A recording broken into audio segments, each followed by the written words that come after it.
రామాయణంలో ఒక అద్భుతమైన కథ ఉంది.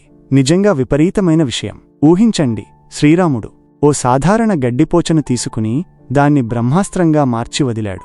ఇది సాధ్యమేనా? అసలు ఎలా సాధ్యమైంది?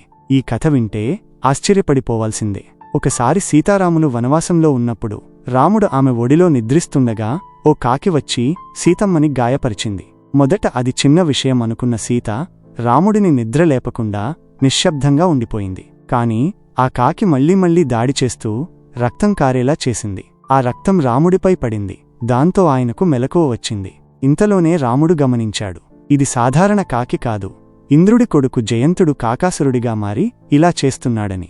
వెంటనే తన పక్కనే ఉన్న గడ్డిపోచను తీసుకుని దాన్ని బ్రహ్మాస్త్రంగా మార్చి వదిలాడు. ఆశ్చర్యం మిగిలింది కదా. కేవలం గడ్డిపోచ అస్త్రంగా మారిపోవడమేంటి? ఇదే రాముడి దివ్యశక్తి.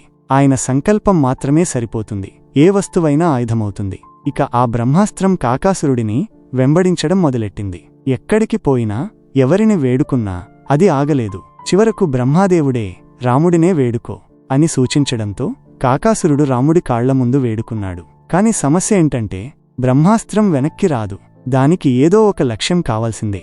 దాంతో కాకి తన కన్ను కోల్పోవడానికి సిద్ధమైంది.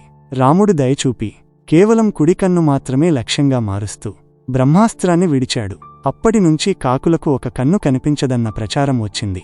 ఇది కేవలం పురాణగాథ, లేక దీని వెనుక ఏదైనా సైంటిఫిక్ మిస్టరీ ఉందా?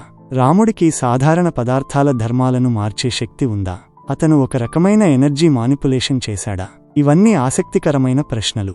మనం nanotechnology, quantum physics, material transmutation వంటి టెక్నాలజీలతో ప్రయోగాలు చేస్తూనే ఉన్నాం. మరి భవిష్యత్తులో మనం కూడా గడ్డిపోచను బాణంగా మార్చగలమా? ఆ రోజు రామాయణ రహస్యం పూర్తిగా అర్థమవుతుందేమో.